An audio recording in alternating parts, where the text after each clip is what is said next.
I am happy to announce our 2024 Banking with Life client-only event. It's going to happen Friday, October 25th, beginning with a pre-event social mixer. The day of the event is Saturday the 26th, followed by an after party. It's going to happen downtown Fort Worth. I will be speaking there. Others will be speaking as well. You'll have the opportunity to meet me, and I'm looking forward to meeting you. You'll have the opportunity to meet the whole Banking with Life team and a room full of people that practice the infinite banking concept from all over the country. Last year, we had about 130 people from 30 different states. The year before that was really good too. This year is going to be even better. We're going to have educational presentations and talks, and that should be important to you if you're practicing the infinite banking concept. I can't wait to see you. In this episode, I sit down with my friend Delissa, a young, knocking it out of the park real estate investor. And she shares with us her experience with infinite banking and how it's helped her become more profitable. I had fun and hope you enjoy. Welcome to the Banking with Life podcast. I'm your host, James Neathery, and I'm as excited as I can be to have an in-studio guest. If you listen regularly, you know that's, I get excited about that as opposed to Zoom video type episodes, which they're good too. But this young lady, Delissa, has made an effort to come down here and share with us this morning. It's about maybe an hour and a half in traveling. And this is actually the first time I've had the honor and privilege of meeting her. And she's been practicing the infinite banking concept for a couple of years, and I'm just going to let her share her experience, and if she will, right, with us. So, Delissa, welcome, and tell us about yourself, please. Thank you. So, my name's Delissa, and I've been in real estate for about 8 years, and I really just came across this through another investor back in Amarillo. And we were in a real estate investing group, and he mentioned this concept, and I said, hey, I'd like to learn a little bit more about it. And we kind of left it at that. Some months passed by, and then I finally just kind of pursued and said, hey, I'd really like to learn. He gave me the information to your office. I called. I got, I think it's like a CD, the book, and some other things. And from there, I kind of just read through the book, listened to some YouTube videos on it, listened to one of your videos, and then just other people's take and perspective on the infinite banking system. And I'm a risk taker. And back then I was even more of a risk taker. And so I just said, 8 years, you look pretty young to be in real estate for 8 years. I'm just saying. And yeah, I reached out to your office, and that's kind of how that started. So, okay, there's a lot there. So you were in a real estate group, and my encouragement is if you're new to real estate and you're interested in real estate, I believe you should be part of a local real estate group so you can get educated and meet people in that industry or that, whether they're investors, whatever they are. I encourage that to be a member of a real estate group. So, where was that? This was in Amarillo. Amarillo. That's right. 8 years ago. 8 years ago. Okay. And then so you listened to things, but then you reached out to us and got a book, some videos, right? We call it a starter kit. That's available, at a really discounted price. But that should have entailed something like the book Becoming Your Own Banker by Nelson Nash, the first book he wrote, and then maybe a Banking with Life DVD. That's right. That's what it was. Yes. Okay, and some other things. And so how long was it approximately by the time you were exposed to this idea of becoming your own banker? And then, the videos, and I'd like to kind of know what that experience, if you can, recall what you experienced listening to different perspectives, but also the timeline when you first heard about it you're a risk taker and you immediately knew that you were interested in learning more. Mm-hmm. All right. So from that point, kind of your experience, what you listened to, what you read, but then how long did it take you to take action? Yeah, I think I would say it was probably about a good year. And it was just more, it wasn't so much that I had a lot of hesitations that I didn't jump right into it. It was more you get busy with real estate, you're flipping, you're buying rentals, and then that kind of just becomes something on the back burner. But yeah, it took me about a good year, and I'm always curious to learn outside of the box. I'm always curious to learn what are the wealthy men and women of this country doing. And it was just intriguing. But also you have a lot of questions and doubts. And is this really as good as it seems? And is it really going to push my real estate investing forward? And so I think I had a lot of those types of questions. And I will say, though, that it's very healthy to have conversations with someone that has already done it, that can navigate, hey, like, did you have this question? Did you have that doubt? How has it played out for you within your first 2 years of having this infinite banking system for you? And so I think that was really helpful to have that investor where I could text, I could call.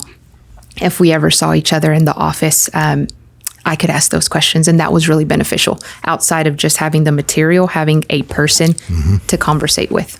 I agree. We do a live event, a client-only live event. This will be our third one. I mean, we've done events many years, but client-only, Banking with Life, client-only event annually is coming up in October in downtown Fort Worth, Texas. We have the dates. There's a save the date that's been out. But that's a real, legitimate benefit, really kind of a need, is to be able to talk with other people at different levels. And that's part of the reason why we do this Banking with Live event with live people. And, I just got to tell you, I don't think you were there last year, which is okay. You have an opportunity this year. But there were like 32 people from like 32 different states that flew in.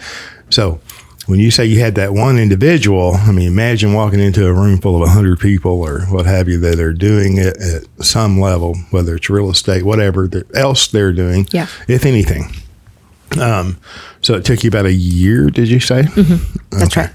And what was your experience going out on YouTube or wherever you consume social media and watching the different perspectives? Was it pretty consistent, or was the message pretty consistent? Or I would say it was. And I'm really intentional about making sure that I'm not educating myself just from one source. So I looked at your videos, but I also looked at someone else that was talking about the infinite banking system.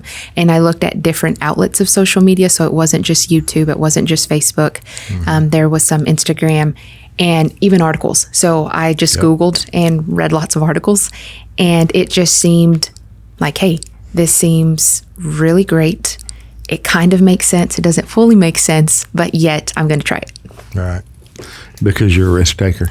That's right. Right. And so 8 years in real estate, and you mentioned flipping and renting. So is that what you do currently? I mean, you That's right. A real estate investor? I'm a real estate investor, and that's really how I've used my life insurance policy, is just to that cash value I use to flip, I use to make the down payments, and then it's just a rinse and repeat. I really use it like a line of credit, and it's really nice because it's so flexible.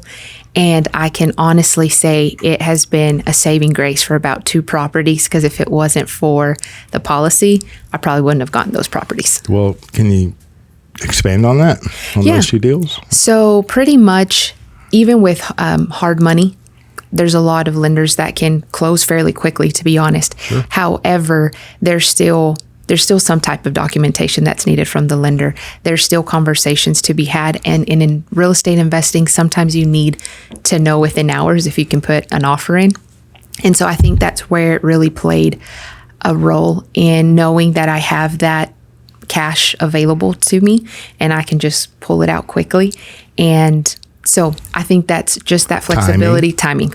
That's right. On both of them, timing? Yep, that's right. The office building that we're sitting in, and I've talked around her a little bit here and there, but we were next door. This, was empty for a minute, and the bottom line, we're sitting in here because of the access to capital that I had. And there was an offer, I made an offer. They made a counter offer. And then my counter to their counter offer was, yes, if you can close within 10 days, calendar days, not business days. So the first one to the deal with cash wins. I don't care how bad everybody, cash is trash or whatever you want to say. Cash is king. That's right. My opinion. Okay. So you're still active in real estate? I am. And so you flip, and do you buy and hold too? So right now, just because of the market, I've just kind of transitioned. Me personally, I've made the decision to transition out of flipping and specifically just staying within the buy and hold. Mm-hmm. Is that because of the cost of capital and just the market as far as prices of properties? And I got to say, me personally, it's like the amount of people that are, flipping and, do all kinds of things, short term, just turn the cash, turn. There's a lot of them. And I don't necessarily want to use the word competitive, but it's competitive, and you've got, so when did you transition out of flipping? So I think, we're in 2024. So about a year and a half ago is really when I made that hard transition. I did a couple of flips last year, but not to the extent that I had before. And then this year, there's no flipping. Not even interested, huh? No, not at all.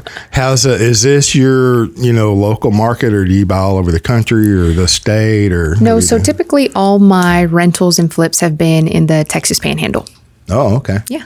There's a lot of little towns up there. Absolutely. So Lubbock, Amarillo. So really Plainview, Tulia, Amarillo. And so funny, I would have investors saying like, why are you investing in these small towns, the appreciation? And I'm like, I have no competition in these small towns. Like no one's buying in here. Yeah. And so it's just been my area that I focus on. Your little sweet spot right that's there. Right. Is that where you're from, out that way? Originally, that's where I'm from. So you're comfortable with the market and, yeah. Yep. And also just even knowing the communities that you're investing in, that makes a big difference, I will say.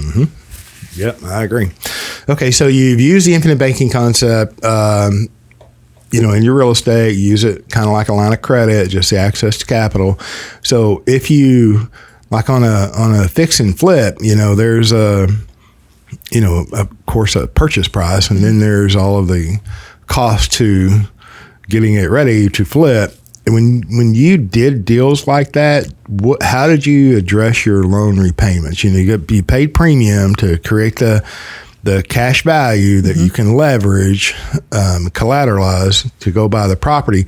Did you have a system, or have you developed a system where?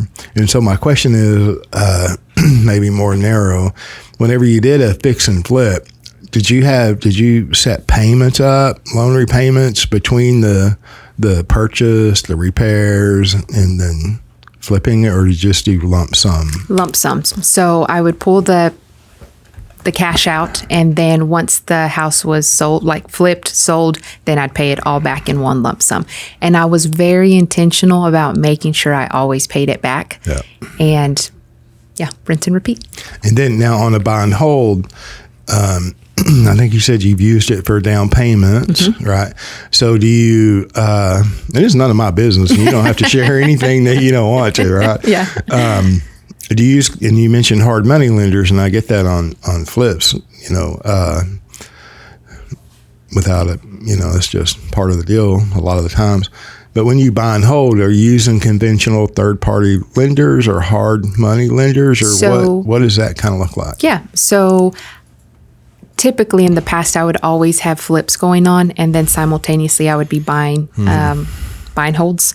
And with this one, I always had private money, and then I would use my insurance policy to either put the down payment, or if I needed to do some repairs, and that way I could get a tenant in. So I would do it that way. But since I actively had flips, I always used that capital to pay that off. And so that was the beauty of kind of doing both of them at the same time. I gotcha.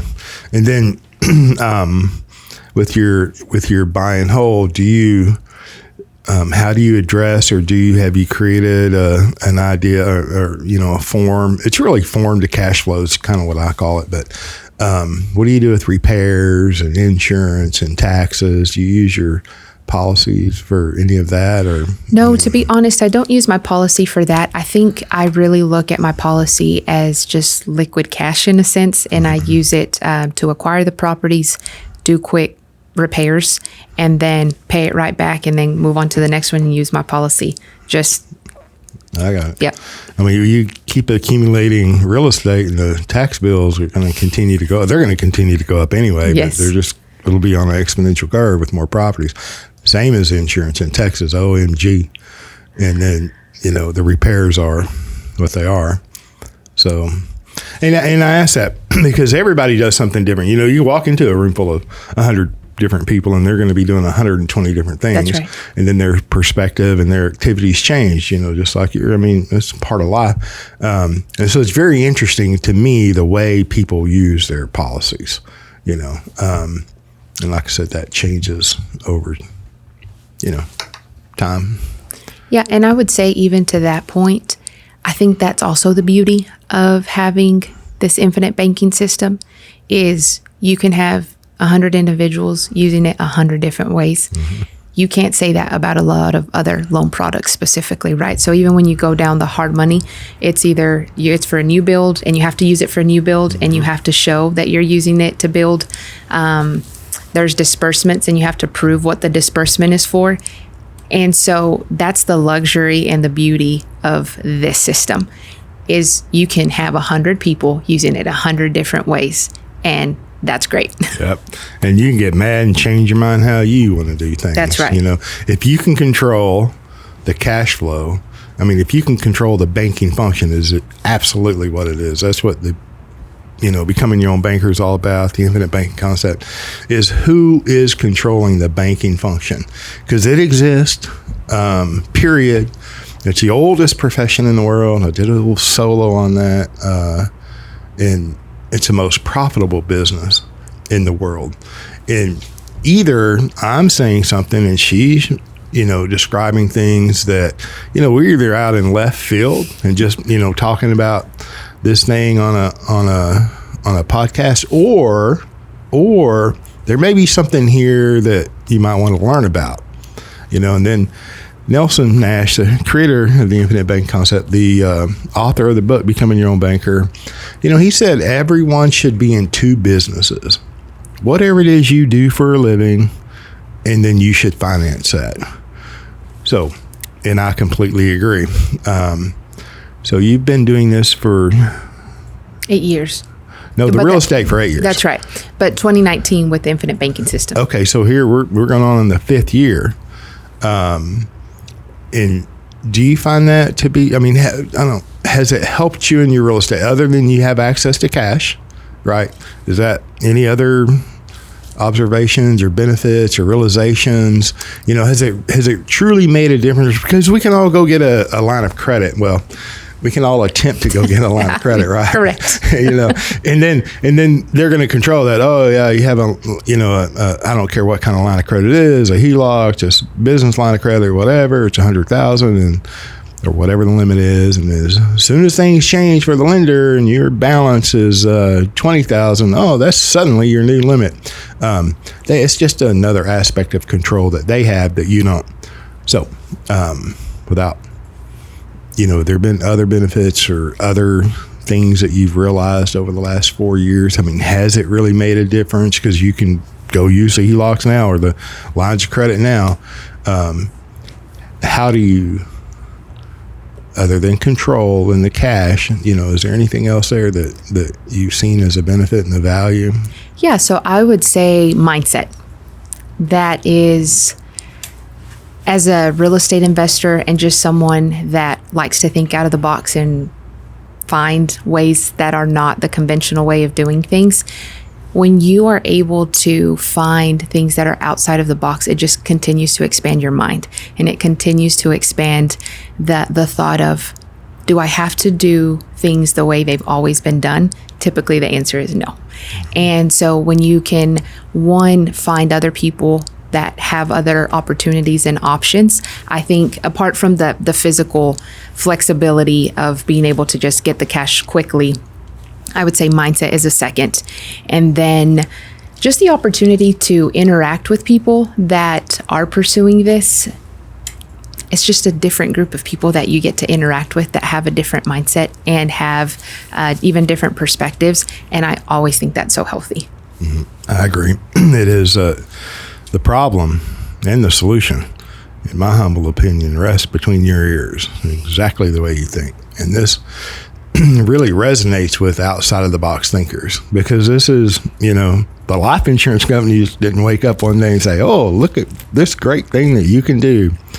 It was created from the bottom up. It's not a top-down creation, observation, or, really an awakening, if you would, in a financial sense. This is from the bottom up. Nelson has, he shares his story in the first part of the book, Becoming Your Own Banker. And so you kind of get an understanding of, what he had done prior to discovering this idea, and then the actual kind of causes and the pressures of life that, really put him on his knees, and 2 or 3 a.m. like, oh God, show me a way out of this prison that I created. And it's like, bam, like a 2x4 between the eyes,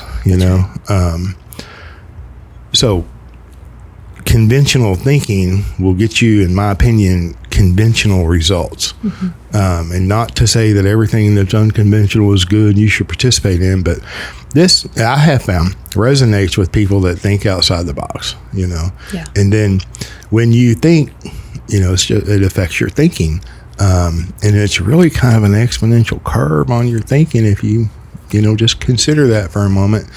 If I'm going to, be a risk taker, and I'm going to look outside of the box for whatever it is that I'm learning about or interested in, that just leads to more and more and more and more. Not that it's all right and good, but, I believe that you'd be able to vet the things that are presented to you. Because, it's just like in real estate, everything that presents itself as a deal is not a deal. That's right. It's just not, So having access to capital, has that in the manner in which you do with the policies. And I understand that, I get the lines of credit, it's there, it's available, and very quickly. Has that changed your perspective of what a deal might be at all? No, I wouldn't say that it has, but I do want to add another benefit is I think of scripture where it talks about not to be a slave to debt and to become a lender. Mm-hmm. What better way to do it than this? Yeah. And that for me, even just on my faith walk and on the spiritual side of things, it's how does this empower me to walk in a way that I am not a slave to debt and that I can become the lender. Mm-hmm. And so I would say even on the spiritual side of things, it's been a blessing. Yeah.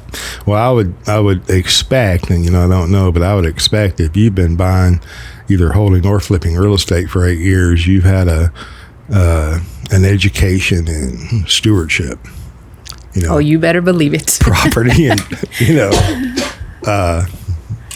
yeah. Yeah, no question. And this adds to that, I believe. And it's funny that you mentioned, the borrower servant to the lender.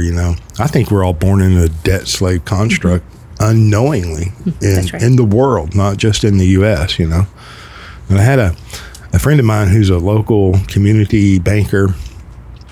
He came in a couple of weeks ago, and we shot a couple episodes, and that'll be out sometime in the future. And about that, and that was about 2 weeks ago. The same week, here's where I'm going with that. I seen a meme like on Facebook, social media, TikTok, wherever, and it said the lender's memory is much better than the borrower's. It kind of resonated with me just because Bobby, the banker, was in. So yeah, I agree with that. Do you still participate in real estate groups? Actually, since I moved, I have not, but I need to find a real estate group. Definitely. Has How long have you been here? I mean, how long has it been since you moved? So it's been 3 years, but I've stayed active back home in Amarillo and in Toya in those groups. However, I haven't been active here in the DFW area. I got you. Well, when you find one that you like and, makes sense, let us know. Okay, I sure will. I've been pretty active in one in Fort Worth, a couple in Fort Worth over the years, but then, life happens. Yeah. And, I look at life insurance because I buy life insurance. I look at that and I'm thinking, man, that's doing pretty good just on its own. And, for the last 20 something years, then the older I get, it's like, that's doing so good. Why would I want to deal with renters and more taxes and governmental entities? And So my view of quote unquote opportunities are just getting there. I don't know if I'm getting older.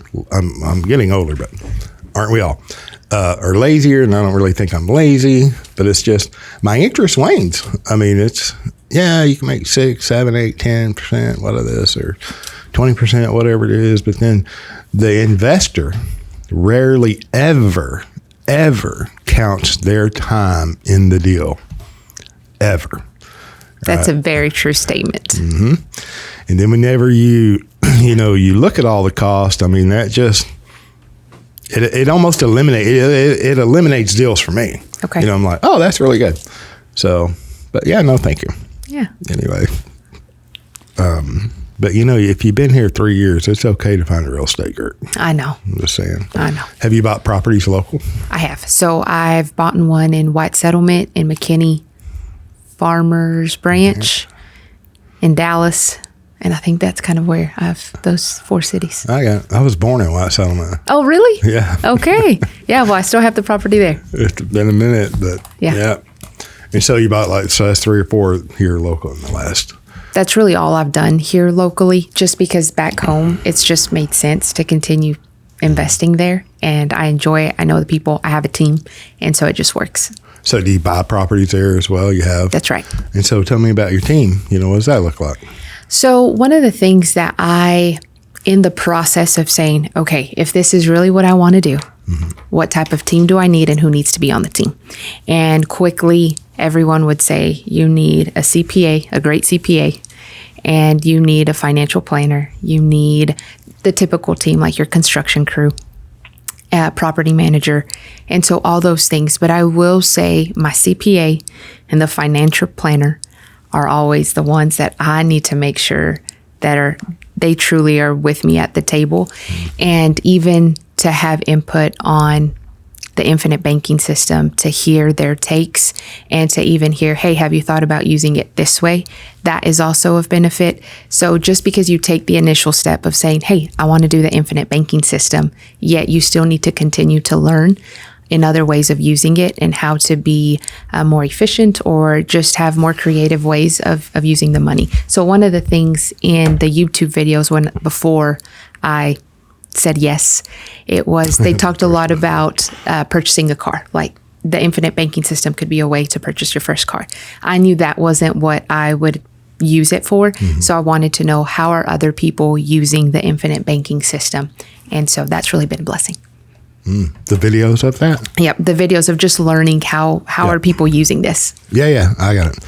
Now I'm excluding yours. Okay. I'm excluding your CPA and your financial planner, but you use creative in the same sentence, referencing them. So, and the infinite banking concept, right? So I'm a little hesitant, because they're great people or they wouldn't be on your team. Yeah, so there's no disparagement whatsoever. I'm just saying creativity and a CPA, creativity and a financial planner, and the infinite banking concept, not normally adjectives that would be used. Okay. So,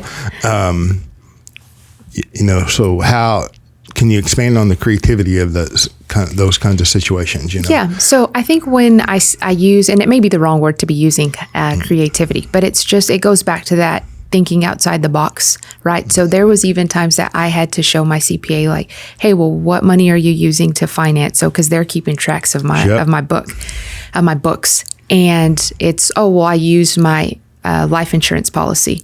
Well, what do you mean you're using your life insurance policy? And so it even becomes a platform to educate those that, and it doesn't mean they're great at what they do, but yet they're not always exposed to the things that I'm exposed to and vice versa. And so one, it provides great conversation to educate one another. And then when I mean creative, it just goes back to how do I creatively use the infinite banking system for real estate or for other businesses that I wanted to purchase. And so that's what I meant by creativity. So it's just, there's no opposition, because the CPAs do what CPAs do. And then financial planners, they do whatever they do. But, in the financial world, everybody, not everyone, it's quite common to see that, I like stocks. So I don't, necessarily know much or very interested in real estate. Right, investing, active, continuing investing. Like the stock guy would want all your money in stocks. The life insurance guy would want all your money in life insurance. The CPA, they're checking the boxes and making sure you're compliant with Uncle Guido. And then a lot of times they do some type of financial planning or retirement planning, so they all have the qualified plans. So my point here is there's no opposition. You're on a team. They're open. You're open whether you agree 100% on a particular item or not. There's not the opposition. Correct. It's like, oh my gosh, you can't buy life insurance for that. Life insurance is used for the death benefit. That doesn't exist. And I had a wonderful gentleman on, because the old adage, the fact that iron sharpens iron, when iron sharpens iron, there's some sparks that fly. Sometimes feelings can get hurt or misunderstandings or whatever. So I'm just bringing that out. But, I think you're using grace, but they're your team, right? So they're your team and they're good. I would have to use grace with creativity and CPA. I'm just saying, but I might need a new CPA. I don't know. They taking new clients? I'll ask. All right, and so tell me more about your real estate. So you've gone from fixing and flipping to buying and holding. You're buying here. You're buying there. Are you buying one or two properties a year, or over one a year? Do you have a goal? So I think in my early 20s, or actually throughout my 20s, I was a go-getter. I had every year in October, I planned for the next year of how many properties I wanted to flip, how many properties I wanted to buy. And as I've gotten older, it's truly my faith has become first and foremost. And so there's a lot of flexibility and grace. And it's like, okay, Lord, where are you leading me to? And so I will say I now probably maybe purchase between 7 to 11 properties a year. And so just slowing down. Yeah. So at your peak, if 7 to 11 properties a year, that's legitimate. You're working. What was your peak? What was the peak would probably have been maybe 15 to 17. So you're still working. Yeah, still working. Absolutely. But at a slower pace, thank God. Yeah.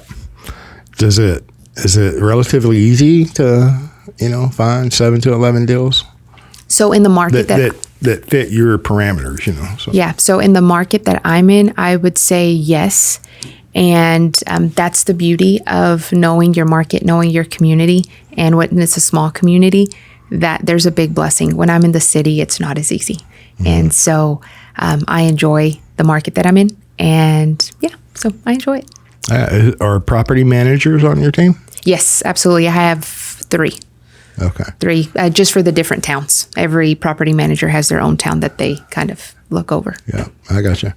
So 1 in West Texas and 2 here? No. So I have 1 in Amarillo, 1 in Toya, and then 1 for Plainview. Oh, okay. Not 1 here? No, I manage those because there's not very many, so I can handle them. I got it. Yeah. And so who else is on your team? Do you have surely you have builders or, maintenance crews? Yeah, so I would have just the contractors. Yeah, that's contractors. Really, and then my mom. She always helps me out with a lot of things. So she's part of the team. I got you. And yeah, that's really it, honestly. That's all you need, huh? And then I will say you need other real estate investors just to be able to really talk through strategy. What are you doing? What are you saying? And so I would say even they're not formally on the team, they're absolutely part of the team because you need them. Yeah. That's another iron sharpened. That's right. An iron, yeah. Well, cool. That's very interesting. I mean, for 8 years, you've been doing real estate, and you're slowing down or have slowed down. That's just 7 to 11 deals in a year. So you've amassed some properties, and that which is maybe afforded you the ability to slow down if you wish to. That's right. So, yes. Cool. And I will add, to be able to have those types of, I always say the biggest luxury in life is not money, it's time. Mm-hmm. And so to be able to have that luxury of time, most people will have to look outside of the conventional way of doing things, right? If we just follow what the next person did, we'll get what the next person has. And so we have to make sure to be open. I think that's one thing that I would encourage anybody that's listening to this is just even be open to the idea. Take the time to look into the infinite banking system. And yeah, so we got to do things differently if we want different results. Mm-hmm. Yep, no question. Cool. Well, what else would you like to share with us if we... I don't think I have anything else. It would just be the mindset, the encouragement, to be open to the idea. And yeah, that's what I would say. And go for it. Absolutely go for it. Yeah. It's worth it. Make it happen, right? Yeah, make it happen. So be open-minded, outside of the box thinker, and just look. All right, just take the time to look. Yeah. I will add this. So when I was looking to purchase, I really contemplated like how much, right? Mm-hmm. Do I start off with a policy that's a lower amount? Do I go for that bigger amount? And I would say just start. Even if you start off with a smaller policy, you can always buy another one that's a little bit bigger. I think that would be a big encouragement on my end personally. Just start, even if it's a smaller amount. And then once you see that it actually works, you're going to want to buy more. I completely agree with that. I would rather make the mistake of starting too small, being too conservative, dipping my toes in, being comfortable. I mean, as long as I have the health, you have to have health to buy life insurance. That's right. But I'd rather start too small and grow. Stretching myself, I think just like your thinking and your mind and your activity, you got to stretch yourself or, you're just not going to grow, in my opinion. As opposed to, I'd rather start too small, and I call it meeting the client where they're at, than starting too big, big, grandiose, beautiful, big premium dollars, and then having to melt it down, burn it down, and start all over later. Because if you're listening to this, over there to the right, every individual that can spell IBC or mention Nelson's name, and I'm not saying they're all bad, I'm not being negative, but there's a lot of information out there now about the infinite banking concept, and it needs to be vetted. And really big numbers make for really good presentations. Are there people that pay $1 million in premium? Yes, there are. 100,000, 50,000, 20, whatever it is, really big numbers. That's not necessary. You don't have to be uber wealthy. Yeah. You don't have to do, I'll say that most people, in my experience, start too small, even if they start out paying $500,000 a year in premium, okay? And you're probably going to be no different, whether it's, $100 a month, $250 a month, $500 a month, whatever it is, it's starting where you're at. And it's, in my opinion, it's better to start too small and to grow and to learn. But, don't waste any time. There's plenty of time, right? But none to waste. So if you're interested in learning about the infinite banking concept, there's in these show notes, you can go buy the starter kit, and there's plenty of resources for you to learn, whether it's of any interest to you or not. And if it is, man, make it happen. But don't put it off. Go at least learn about it. Man, 8 years, and you've been doing this for 4 years, and 5 years, right? Mm-hmm. Coming on 5 years, sorry. I mean, and you're young, and over a lifetime, it's just like the properties. If you started building real estate, a portfolio 8 years ago, and you're still buying 7 to 11 properties a year, and look at the exponential curve that's going to create. It's like, oh my gosh. So if you've laid out the path, right, and there's adjustments along the way, maybe I want to buy more, maybe I want to buy less, maybe I want to move and go to a different market, whatever it is. But all of that time, effort, and energy to learn how to create real property, real cash flows. And if I may, let me say, if you look at real estate, and let me answer for you, but tell me how accurate I am. I could be totally wrong. Okay. The reason you buy real estate is there's several. Number one, you're looking for an asset that you own and you control. You want it to be profitable, all right? You want it to be a private asset where Uncle Guido and whomever's going to have a difficult time separating you from your property. So private property that's a profitable property, and part of that profit is either going to be cash flows and or a deferred benefit. You're going to sell the property at a higher value later. That's a deferred benefit, right? So you have cash flows, private property, income, right? Cash flows, income, and a deferred benefit. And then there's some preferential tax treatment if you practice real estate correctly and you have the team that step up in basis, depreciation, all of that, right? 1031 exchanges. Those are benefits that come with real estate and that you can take advantage of. Okay, so I'm just saying, private property, appreciating property, cash flows, preferential tax treatment. Oh, and then you're actually providing a service for your clients as well, aren't you? You're giving them a place to live, not giving them, but you're making it an opportunity available so people don't have to sleep in the rain. Right? Okay, what did I miss? I think you got them all. Okay, now let's look at some of the characteristics. Those are just characteristics of of real estate investing, right? In real estate. Let's consider the characteristics of life insurance. If I buy life insurance, it's private property. It's none of your business. It's none of my business to the extent, other than an agent. It's like, it's none of my business, right? It's private.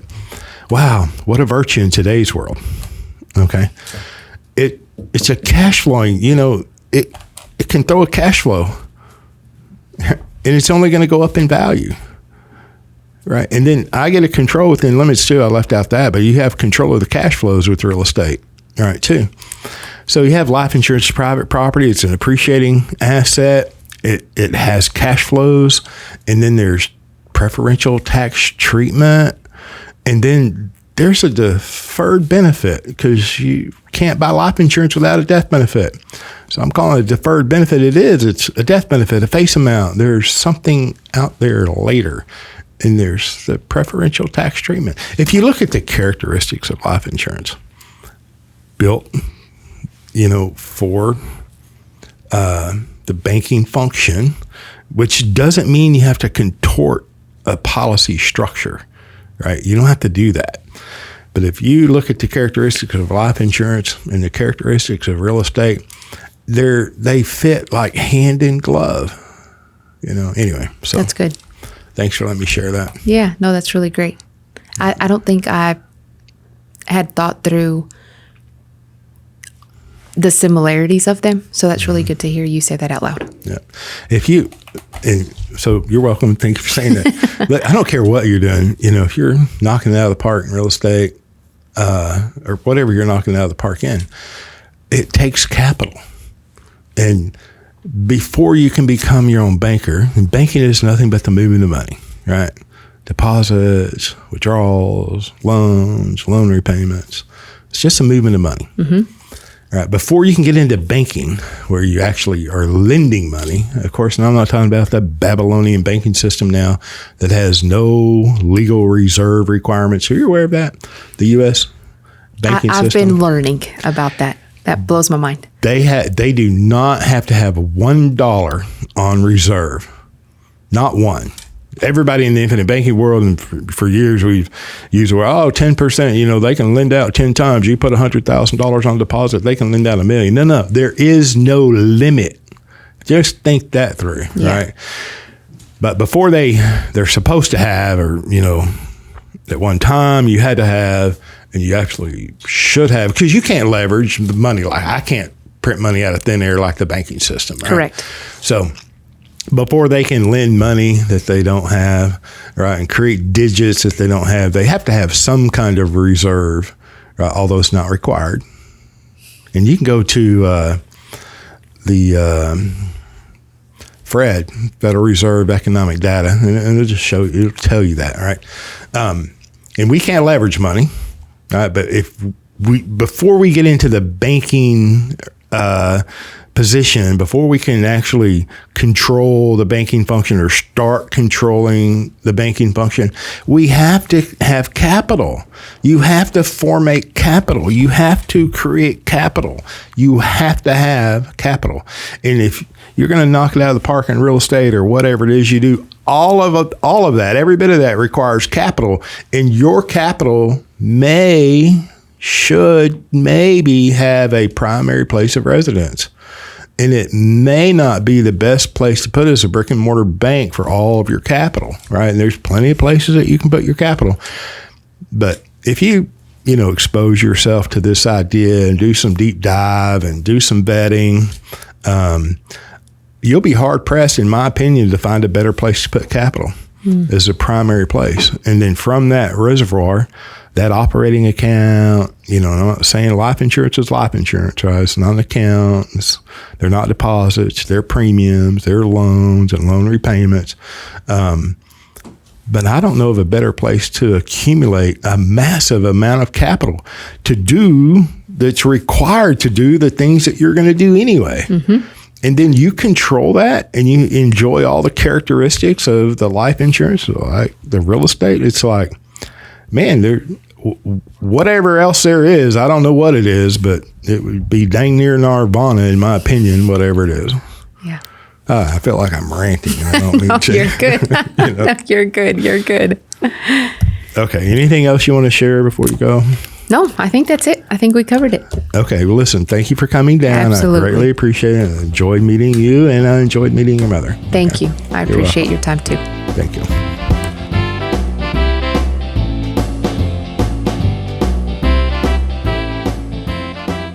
Thank you for joining us on the Banking with Life podcast. If you're watching on YouTube, make sure to like and subscribe and click on that little notification bell. Otherwise, join us on Apple Podcasts and Stitcher for weekly content.